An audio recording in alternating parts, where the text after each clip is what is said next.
O sige, gusto ko yan. Yay! Ang ika-28 kabanata ay pinamagatang ang mga katatakutan.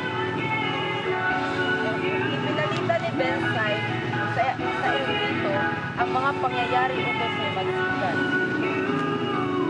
Nasabi ng erudito na nakakasama talaga ang pagpapaaral sa mga kabataan.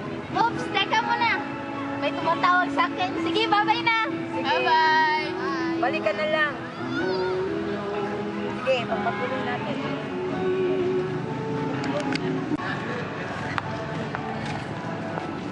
Balitaan mo na ba ang mga balita tungkol sa mga paskil? Tama ang hinala ko. Nakakasama talaga ang pagpapaaral sa mga kabataan.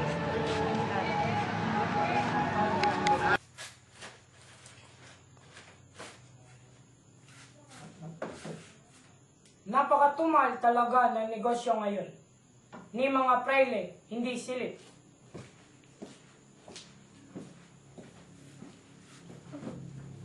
Kailangan kong sumangguni sa mga alahas kung kailangan na bang gamitin ang mga baril at bala na ipinatago nito. Ang baril at bala ay palihim na ilalagay sa bahay-bahayan at pagdaan ng ilang araw, mag-uutos ang pamahalaan ng pag-iimbestiga. Tapos, anong mangyayari? Marami ang mabibilanggo at tiyak marami ang mag-imumulta. Sa makatuwid, tiyak din ang kanilang kita ng malaking halaga. Hindi ko talaga alam ang tunay mong layunin, mga alahas.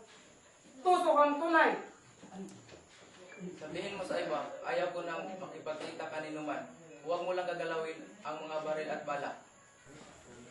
Gusto ko lang magtanong, kung dapat ko bang salatahan ng tindahan? Abala ako ngayon. Hindi kita masasagot. Bumalik ka na lang sa susunod na araw, sa makatwid o sa susunod na buwan.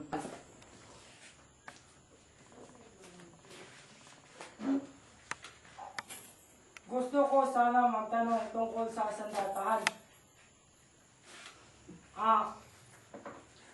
Sa tingin ko, abala ka ngayon. Babalik na lang ako sa susunod na araw. Sige, paalam. Sige, ikaw wala.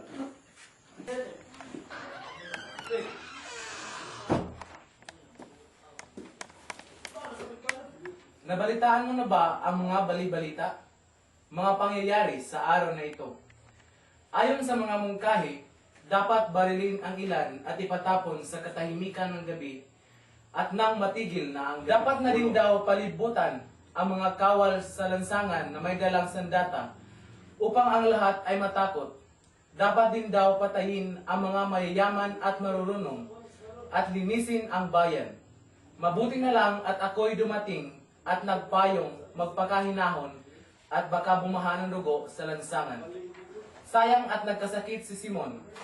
Naalala mo pa ba ang pagdakip kay Basilio? Nabalitaan kong ipapapatay daw siya.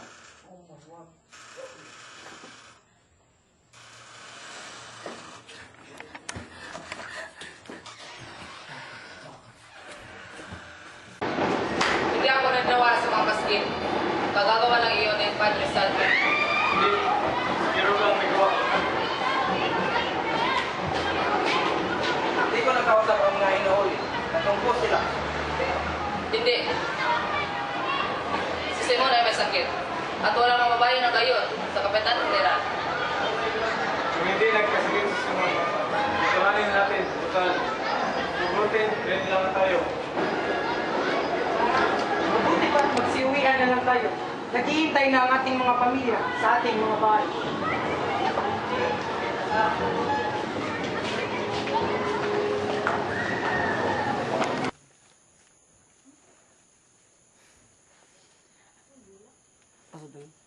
Higdamos ko sa butan.